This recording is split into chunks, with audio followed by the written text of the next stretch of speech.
یہ ہے کہ لوگ نعت کے اندر یا کلام کے اندر جو ہے نا شاعر کا نام بدل دیتے ہیں اور اس کے بدلے میں اپنا نام پڑھتے ہیں،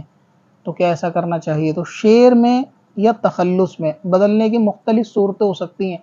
شعر کے اندر الفاظ بدلنے کی ایک صورت یہ ہو سکتی ہے کہ شاعر نے جو لفظ لکھا ہے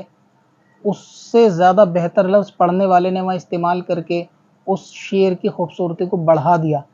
یا کسی خاص موقع محل پر لفظ کو ریپلیس کیا گیا۔ مثال کے طور پہ کسی کا رد کرتے وقت کسی ورڈ کو بدل کے اس کا نام لگا دیا گیا، کسی اور کے بارے میں لکھا اس کو ہٹا کے دوسرے کا نام لگا دیا گیا، تاکہ شعر کے اندر جو ہے نا فلاں کا رد ہو، اور مجلس کو بھی یہ بات سمجھ میں آتی ہے، یعنی سننے والوں کو، کہ اس میں کلام میں لفظ کوئی دوسرا تھا، بندے نے پڑھا دوسرا ہے، تو وہ کسی خاص موقع محل پر تو اس میں گنجائش ہو سکتی ہے کہ بندہ شعر کو بدل کے پڑھ سکتا ہے۔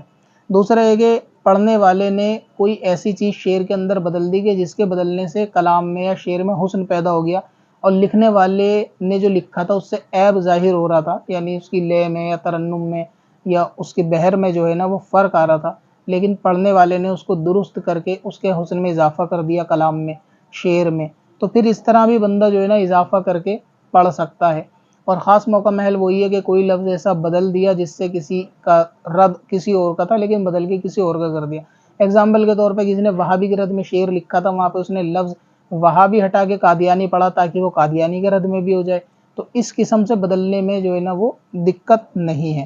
اب رہا یہ کہ شعر کے اندر شاعر کا نام بدلنا، تو خاص تخلص کو مقطع میں تبدیل کرنا یہ درست نہیں ہے۔ اس سے ہوگا یہ کہ کلام کے جو سننے والے نعت کے ہوں گے ان کو یہ لگے گا کہ اگر بندہ یہ اپنا نام بولے گا شعر کے اندر تو یہ لگے گا کہ شاید اس بندے نے خود نے یہ کلام لکھا ہے،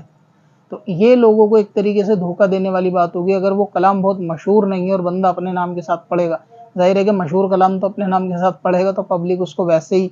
سنانا شروع کر دے گی، کہ اگر کوئی کسی اور اعلیٰ حضرت کے کلام کو اپنے نام کے ساتھ پڑھے گا تو فراڈ اس کا معلوم ہی چل جائے گا۔ تو اس لیے بہت زیادہ غیر مشہور کلام لوگ اپنے نام سے جو ہے نا وہ پڑھتے ہیں، تو یہ نعت خواں کے لیے یا شاعروں کے لیے درست نہیں ہے۔ اب اس میں مقطع کے اندر نام کو بدل کر پڑھنا اپنا نام کے ساتھ لگانے میں ایک جائز کی صورت بنتی ہے،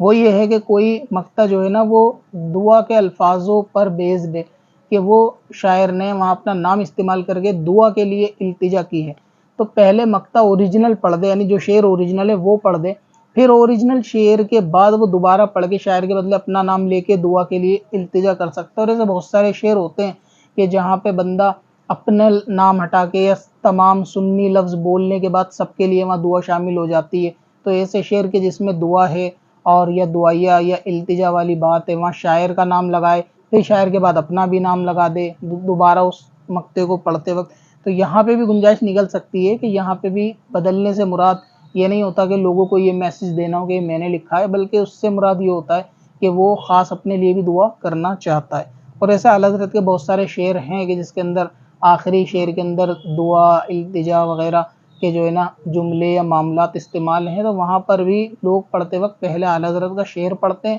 اور اس کے بعد پھر اس مقطع کو بدل کے اپنے نام کے ساتھ پڑھ کے اپنے لیے بھی وہ دعا کر لیتے ہیں، تو اس میں کوئی خرابی والی بات نہیں ہے۔